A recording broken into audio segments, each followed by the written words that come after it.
21-year-old Jack Teixeira of the U.S. Air Force National Guard has appeared in court, charged in connection with the U.S.'s massive leak of classified intelligence documents.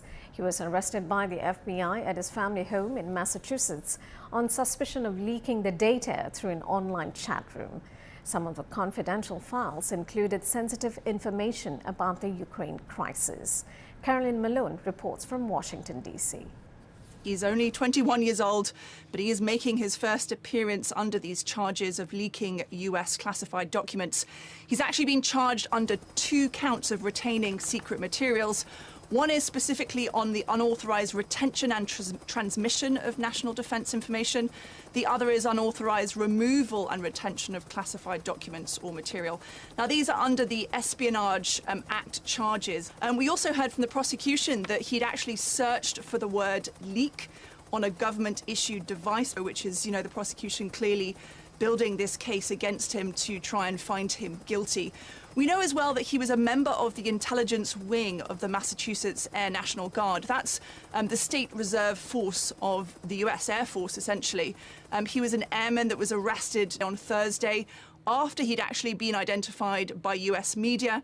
And he was the administrator on a Discord gaming group in which it seems he shared these documents in this forum to younger members of the group. Now, some of those group members have actually been interviewed anonymously, and they're saying that he did it because he wanted to show them what war was really like. He'd asked them not to share them further, but of course we now know that people did onto social media platforms. It was a group basically that young men and boys gathered to really talk, particularly over the pandemic, and some of the subjects they talked about included their love of guns, some innocent stuff such as memes, but also some more sinister stuff that could be sometimes racist. But in particular, they played war-themed computer games. Teixeira was the unofficial leader. He was called the OG in this group. And it seems that he had been sharing some of these documents from as early as October, so quite a few months, in order to, inform and impress this group. Now, he was actually found and discovered, it seems, because of a very distinctive countertop pattern on his kitchen table.